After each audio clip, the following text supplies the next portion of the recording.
am so excited to be speaking with you today because you know what? I haven't even thought about AIDS right now because of COVID. And that's crazy. Like, that's mind blowing to me, you know? So Yeah. have you found that? How is the pandemic affecting COVID? I mean, AIDS. Yeah, COVID is impacting everything, right? Like the lives we thought we were going to live coming into 2020. Girl. It's a whole lot different. And it's interesting because when it comes to HIV, we've been talking about how to end HIV within our lifetime. And we talk about how we've had these amazing scientific advances so that we actually theoretically really could end HIV within our lifetime. And there are new initiatives from the federal government to try and end HIV within the next 10 years with increased Wow. resources. So we have like amazing tools like PreExposure Prophylaxis, PrEP. So people who are living with people who are HIV negative can stay negative if they take a pill every day. An amazing concept, an amazing thing that works. Yes. Yeah, right.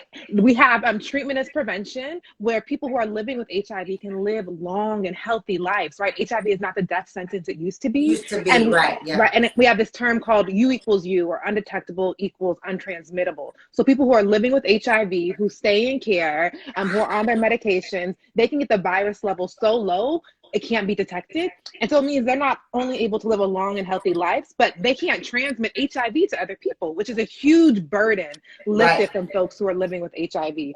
So we have all this amazing technology, and then COVID hit. And, in the same way that people are going to get their regular checkups, we're seeing the number of people who are getting tested decrease. We see the number of people who are living with HIV are not in regular care is increasing. And it's to say, that COVID has impacted everything. It's impacting people's mental health. It's impacting income, which impacts all kinds of other things as it relates to HIV. And it's interesting, though, because much of the COVID response is being built off of the infrastructure we have for HIV. And so, we have Dr. Fauci, which we, in Black AIDS Institute and many other HIV organizations have worked with for a very long time. He's been a leader when it comes to HIV. And when we talk about ending HIV, people like him are a part of that reason. We've done all kinds of work with like getting communities ready for these biomedical tools. We know Black people don't want to take this vaccine. And, we have the same kind of challenges when it comes to HIV. So it's interesting. It's like, there is this gap where there's not as much attention on HIV. And really, there's been a decrease in attention on HIV since the 90s. But then also this really important role that the HIV industry, people who do work in HIV are playing in responding to COVID. Yeah, and you just said a whole lot that's so impactful. And I want to kind of break it down so that they get each parts of it, right? Like where you said people are not coming in.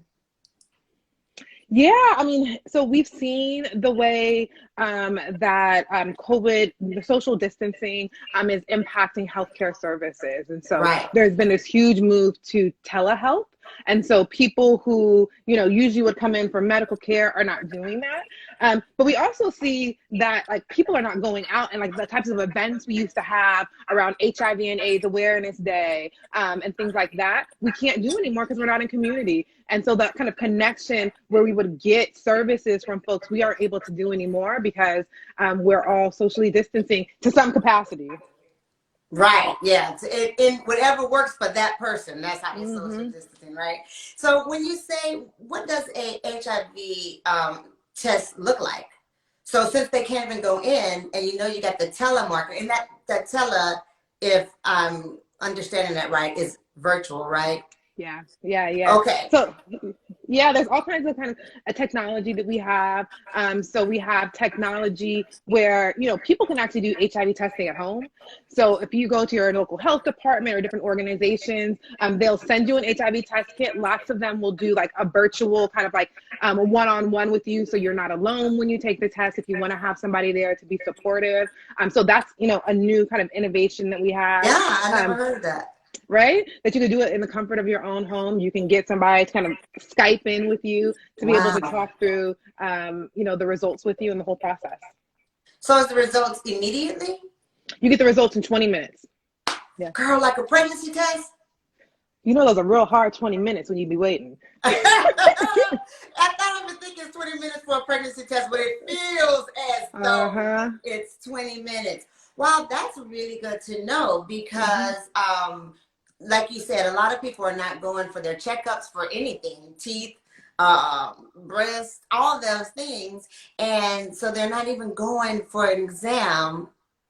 Yeah. But now they have a different way to do that, which is really, really profound, especially in these times. Now, let me ask you, once you find out you're positive, like you said earlier, it's not a death sentence anymore, because it used to be back in the day, you know, I'm older, so back in the day when people had AIDS, they was dropping, they were gone, and fairly quick. So can you tell us now how you guys have came up with this? Like you said, you guys worked with Dr. Fauci, and how does it expand your lifeline now? Yeah, you know, we've had some amazing scientists and researchers and really community and advocates that have advanced some really kind of amazing biomedical tools, right? And so when we talk about biomedical tools, it's all the science, right? It's the research, it's all the stuff that has to go through the FDA. And because of these amazing medications, we call it highly active antiretroviral therapy, HAART. People can live long, right, HAART? Isn't that cute? That's so cute, yeah. Can live long and healthy lives, right? But the reason why people don't live long and healthy lives today, many times are because of the systemic drivers of racism that impact Black lives all the time, right? So that means you don't have health care. And so staying in care is really hard. You may be living in poverty, right? And so, you know, if you're living in poverty, and we know the majority, a disproportionate number of Black Americans are living in poverty, and it's not because of anything that we're doing. We can completely tie it back to slavery, that HIV is not the top priority. We know also that stigma is a huge barrier when it comes to living a long and healthy life with HIV. And so many people still have so much stigma around HIV, around how you can get HIV. Yeah, I want to break all that down. All that stuff. And so that is, you know, we have these amazing biomedical tools, but it's all this other stuff that we have to do. And that particularly for Black folks, it's harder for us. And that because we have all these systems that impact our lives every day, that HIV isn't always a priority because we are fighting to live every day. Right?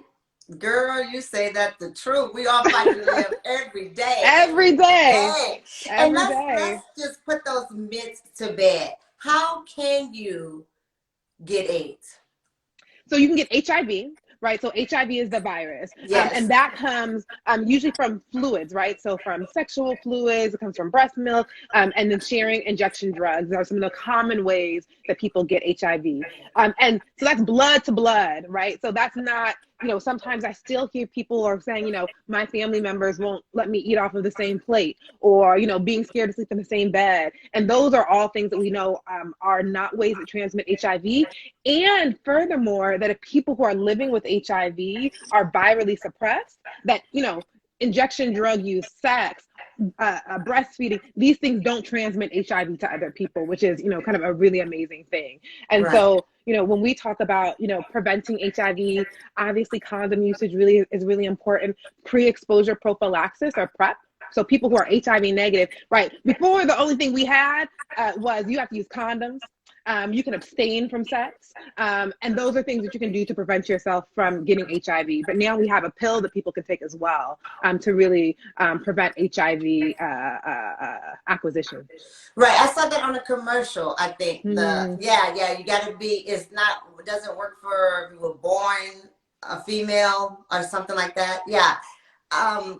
I'm just thinking, it's mind blowing of how many things that have come out of this whole HIV epidemic. Remember, it was so bad, it was so horrible, it was taking people's lives. Now it's not a life sentence, you know, or a death sentence, shall I say. And let's back up, because you got me good when you say the difference between, can you tell me? Yes. HIV, so HIV, and AIDS. Yes. So HIV is the virus, right? AIDS means that AIDS is a clinical definition.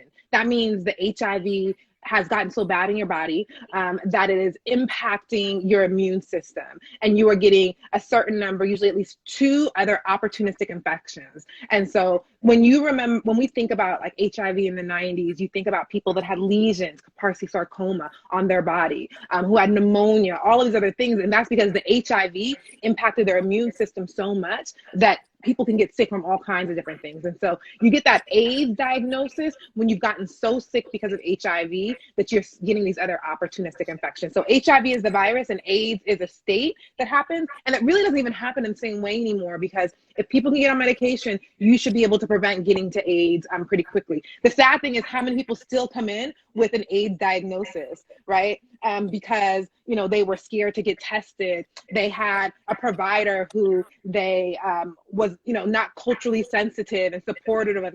So, we still see people who acquire AIDS. It's less than it used to be, but AIDS is really about a definition. I like that because I didn't know. See, like again, once you said it, I'm going, oh yeah, that's right. HIV is the virus and then AIDS, but I didn't remember the definition of what is full-blown AIDS. And so thank you so much for clearing that up for me, and I'm sure other people, because it's not talked about anymore.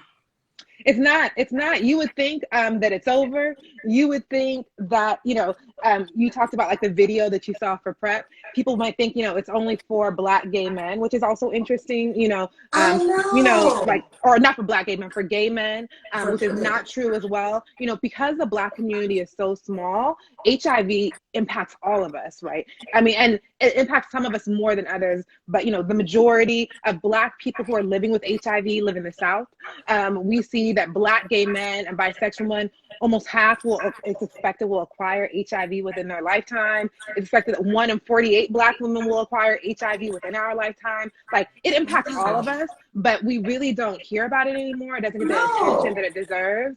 But I think that one thing that's been exciting about 2020 and this real hard year is that there is an increased awareness of how all of these things impact Black people more, and how, we really need to start putting more resources and attention on the things that, are killing ourselves, killing the people that we love.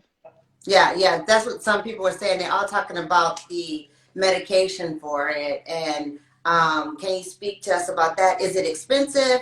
And if it is so expensive, do they have resources out there that can help? Yeah. So when I think about, we do have these amazing medications, but we have a fragmented and broken healthcare system, right? And so again, we have these amazing biomedical tools, but how do they actually get to people? And so, we have the Affordable Care Act, and we have many states that do not expand Medicaid, which means that healthcare is not for everybody in many states, particularly in states where there's a majority of Black Americans living in the South. And so, who can get these medications is impacted by who has insurance. Many of the drug companies have assistance programs where they'll help pay for your medication for a few months at a time, but that's still a lot of work. You gotta go through the paperwork of that. You got to make sure you find somebody who's a good provider, and we see how medical providers treat Black people in general, like whether you look at maternal mortality rates, HIV, we know we get treated differently in these systems. And so, making sure that your doctor prescribes these things to you as well. So the medications are expensive. Medications are expensive in the US overall. And then the healthcare systems is broken. Most insurances will pay for all of the medications needed. Like I said, the drug companies have assistance programs, but that's a lot of work, right? Just to get the services that you need. That's crazy. And especially what comes to my mind is when I'm not feeling well, when I'm sick, and especially if it's something like that big, right? I just got diagnosed with HIV. I don't know if I had the fight to do all the paperwork and do all the insurance and do all that stuff. I don't think I would have that fight in me, because I'm trying to digest what was just given to me, right? Like, oh my gosh, this news is crazy. My head is spinning, and what am I going to do? But you said that they have so many resources out there, and like somebody was saying, it was like $2,000 a month. It was like $2,000 a month. $2,000 a month. They also said, the U.S. actually contributed, like the government contributed to the finding of the medications, so it's a mess. It's a mess of the whole healthcare system, and HIV is for sure impacted by it. But, I talk about a lot, like responding to the systems that are driving this, right? That this is the same thing for, diabetes medication, heart disease medication. We'll see what happens with COVID and these new medications. Like there's all of this. I think it's really about the systems. Do we believe as a society that healthcare is a human right? Like, and if so, then we should make sure that that's something that everybody has.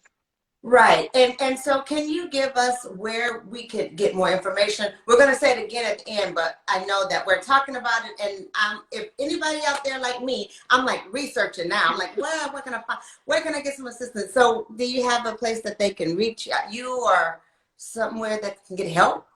Yeah, go to our website, www.blackaids.org. We have links to all kinds of resources. We have resources that we've developed. We also try and really translate the science in a way that anybody can understand, right? We don't think that you need to be a scientist or a researcher to understand the science behind HIV so that you can make your own informed decision for yourself and your family.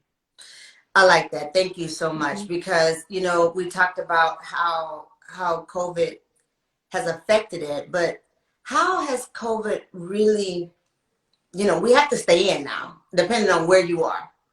Not only you should stay in. Right. Not that have to, but you should stay in. But thank God they're making some places have to, right? But how does that affect their mental?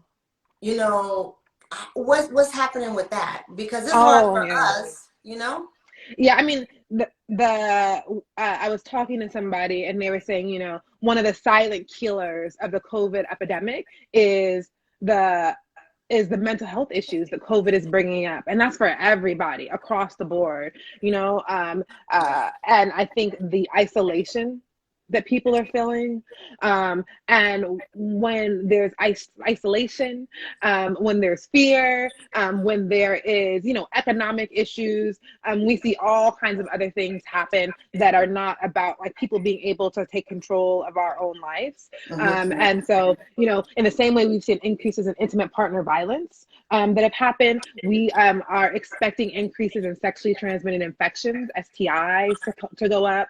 We're expecting increases in HIV to go up, really because COVID is, making us make different decisions that aren't always about our health and well-being, but are about, the right here, right now, and just trying to survive. And that doesn't put us in a place to really thrive. Wow, you hit it right on the head, because so many people are panicking.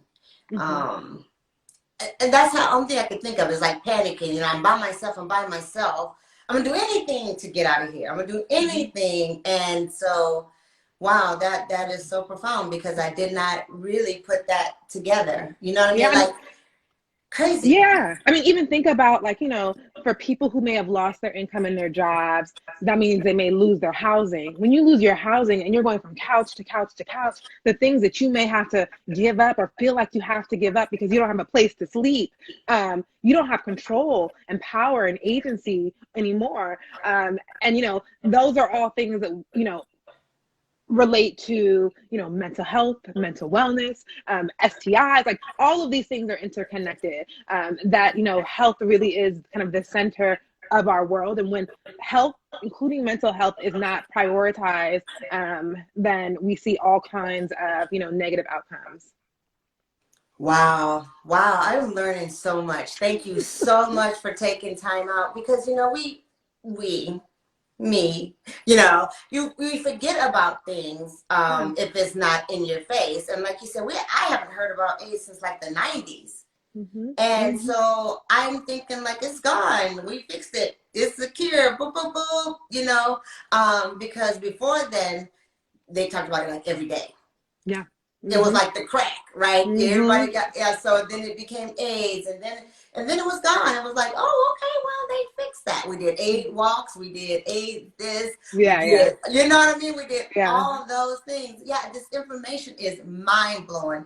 I just wanted to ask you too, you have so many resources for people, and I know you have a video with the the queen who gave birth to the queen. I right? know. Tina knows. Queens. Girl, that's amazing. Can you tell us about that?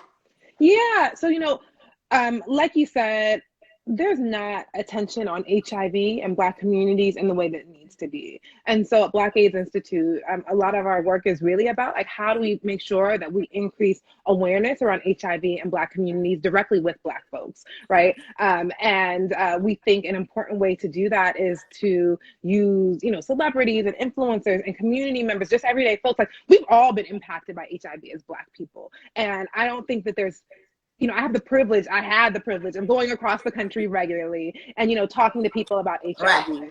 And in cities I would go to all the time, I would hear these stories of people who had passed away from HIV and AIDS, and that it was mothers talking to me about their sons. It would be, lovers talking to me about their lover, people talking about their siblings, their uncles, their niece, their nephew, their father. And so as Black folks, I think that there is, at least when I talk to people, there are so many people that we lost, our family members, our loved ones, from HIV, and really trying to raise that back up, right? The impact HIV has had on Black communities, and calling on Black communities to say, remember how horrible this has been? It's still happening, but we can do something about it. And so, to have Mrs. Tina Lawson Knowles, Mrs. Mama Tina, be able to share the story of, her family member who passed away from HIV. And this person, I love when she tells the story about it, because I had the image. She was talking about this cousin and how he was making, Destiny's Child fabulous. And, he was an important, critical family member for them that they lost. Yeah. And for her to be able to use her platform to make sure people know about pre-exposure prophylaxis, right? This is something that can really end HIV within our communities. That with Black women and Black men, there's so many of us who would benefit from being on PrEP, that should be on PrEP, but don't know about it, right? And so her using her platform to be able to talk about that, and talk about undetectable equals untransmittable, and really support Black people who are living with HIV is important. And for folks like you all, Sheen, for you guys taking time to talk about HIV is so important. And especially now, I think it's so critical that we as Black folks take care of each other. We've done it before. We continue to do it. We put somebody in the White House after this kind of crazy person. And I think that if we can continue to lean into Black people taking care of Black people, that's how we'll succeed. And so folks like, Mama Tina offering her celebrity, offering her family story and the impact awesome. is critical and so important. And while we got the platform, talk to us about the PrEP. Is it called PrEP? When you said who should be on it, who should not be on it, because we don't know, girl. Now tell us, look, you got to school us. We are all here. We're all in. Like, what's that? Who should be taking it? What is it? Who yes, so yes. Tell us more. So PrEP is pre-exposure prophylaxis. Right. And this is something that people who are HIV negative can take. It's a daily pill, and it has over 97% effectiveness in preventing you from getting HIV. And I think I don't remember the numbers off the top of my head, but I think it's estimated that there's like millions of Black Americans who actually qualify for PrEP. Right. So that means that's based off of where you live. So how high HIV prevalence is, like how many HIV cases are in your city, how many sexual partners you have, if you have an experience or history of sexually transmitted infections. So all of these things your doctor can go through with you and determine if you're a good candidate. But I've heard, I only know like a handful of people whose doctor has said to them, hey, have you ever thought about PrEP? Because they're the people who are supposed to be prescribing it. And so we do a lot of work with trying to make sure folks know about it ask your doctor if you're a good candidate. There's a whole assessment form to go through to screen to see if you're a good candidate. And then I think the other thing is make sure you tell your family members, tell people that you love about this, so that if, it's something that is good for them, that they can utilize. Yeah, that's really good to know, because it's gone to us. Like, what you talking about? It's still around. And so I really appreciate you. You're the president and CEO of of Black AIDS Institute, and it's so impactful. It is really out there saving lives, and it's so important all the time, and even now, because I think it's more, to me, people can understand it a little bit more now because of COVID. Mm-hmm. Right? Yeah. Because at first it's like AIDS are, just certain people. It's not going to be us. But, we say that about COVID, but people are dropping dead from COVID. So. Oh my gosh. Yeah, so I'm based in Los Angeles, and we're going through I think most of the country, but LA and California are going through this huge wave. And in the past 3 days, the number of people that I know that have gotten COVID has been, it's just kind of left me floored to see the way COVID is moving through my circles, through my family, friends. And, what I thought about yesterday, as I was thinking about that, was HIV, and the experience of the 90s of HIV. And then also thinking about how HIV still impacts some folks in the Black community in the same type of way. It's expected that half of Black gay men are going to acquire HIV. How is that okay? How are we not all kind of up in arms at a statistic like that? And when I think about COVID, it's the same thing. It's. Uh-oh. Can you hear me? Yeah, it's more broadly happening. Yeah. Yeah, and that's exactly what I thought about when I was like, oh my gosh, this COVID is like, because HIV was just dropping them. And just like COVID, and it's crazy that it's still going on. Yeah. And I think so we're doing all this work with COVID vaccines right now as well. So we at Black AIDS Institute sit on the community advisory group for the COVID Vaccine Prevention Network, which is out of the National Institutes of Health for all of the vaccines, COVID vaccine trials. And in the same type of way, like we have all these amazing tools to end HIV, but HIV is not over because, we can't get the medications to the people who need it most. It's the same thing with the vaccine, right? If Black folks aren't interested in taking the vaccine, if Black folks don't feel like they have the information to be able to make an informed decision around, and that, we have these like racist medical systems that we all live in. And why would you expect Black people to trust these racist systems around something like a vaccine? And so doing work to make sure that people have the information, I think, at the end of the day, what we ask people to do is make an informed decision for yourself and your loved ones. But make sure you have the information, make sure you know the science, and then decide what's best for you. But we see the way COVID's impacting our communities disproportionately. And, there's concerns around how the vaccine's going to get to people. Are people going to take the vaccine? And that's the same thing that we've experienced with tools that we've developed around ending HIV. That's amazing. Thank you so much again. Listen, tell everybody, how can we stay in touch with you? How can we help? And when you get done with that, please let us know. How can we support? Yes. So you can go to our website, www.blackaids.org. We have so many resources on there. We also do work across the country. And so we have a lot of coalition work in various states. We have 16 chapters of our Black treatment advocate networks across the country. So you can find out more how to connect locally. We can also connect you with other resources around treatment and care. So please go on there. Make sure you follow us on social media at Black AIDS on Instagram and Facebook and Twitter and all those different places. Yeah, to kind of stay in touch with us. For us, supporting is, of course, donations are welcome, but it's also about sharing this information with other people, right? We want to make sure that Black folks know about it. So whether it's reposting, resharing, we really appreciate that. And, you know, appreciate and welcome y'all coming into the fold of folks who are really trying to end HIV within our lifetime. There you have it. I'm still like, my mind is going and going because it was so much important information that we ain't even know.